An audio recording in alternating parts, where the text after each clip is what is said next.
Mr. Bean's Holiday is a 2007 comedy film directed by Steve Bendelack and written by Hamish McColl and Roden Driscoll, from a story penned by Simon McBurney.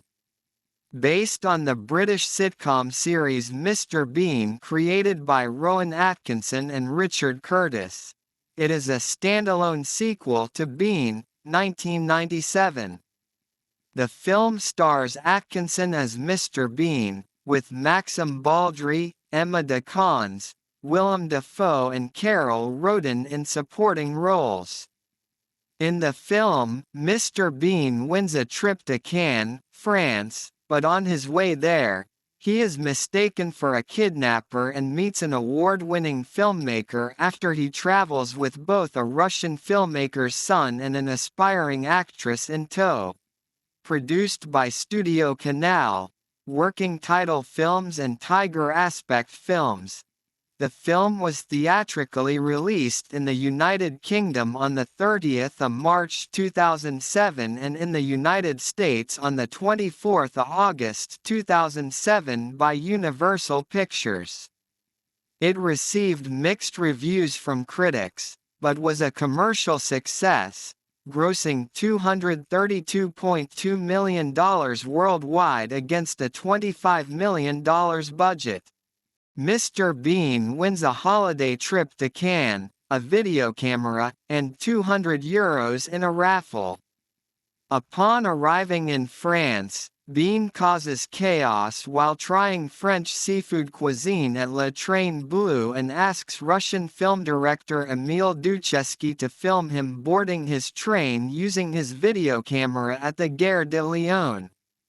However, the two keep doing retakes at Bean's request until the train leaves with Bean and Duchevsky's son, Stepan, onboard and Duchevsky left behind. Bean and Stepan bond and get off together at the next station, which Duchevsky's train passes through without stopping. Duchevsky holds up a sign with a mobile phone number written on it for Stepan to call, but inadvertently obscures the last two digits.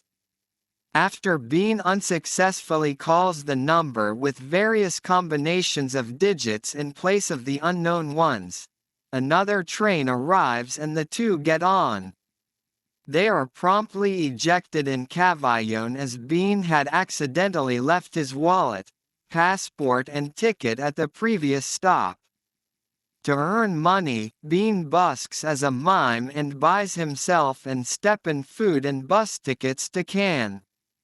However, Bean's ticket is caught in the wind and eventually stuck on the foot of a chicken, which is then packed into a farmer's truck.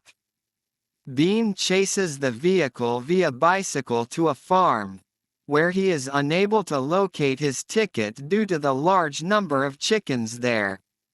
Following an unsuccessful hitchhiking attempt, he continues his journey alone on foot. Sometime later, Bean awakes on the set of an elaborate yogurt commercial directed by American filmmaker Carson Clay and starring aspiring actress Sabine, in which a quaint French village is under attack from Nazi soldiers.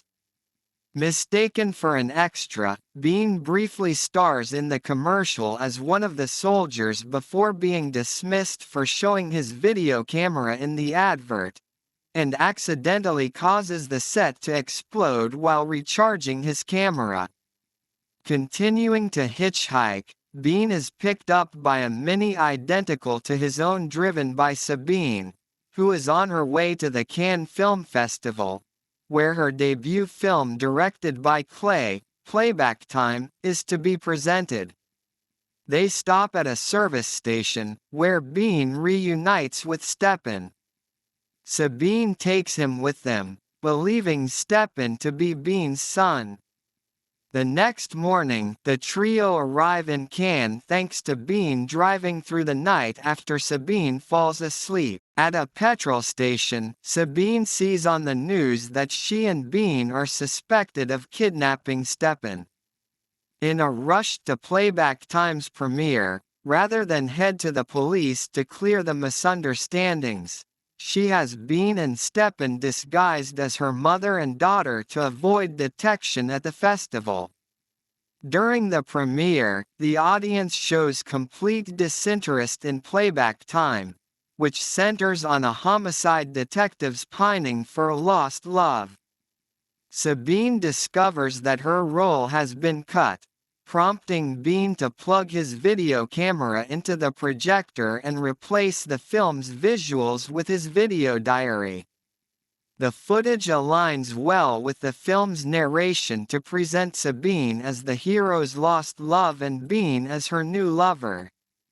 Clay, Sabine and Bean all receive a standing ovation, which becomes more enthusiastic when Stepan is reunited with his parents on stage. Bean exits through the theater's back door and finally arrives at the Cannes beach as desired, where he, Sabine, Stepan, Clay, and other people mime to the song, La Mer,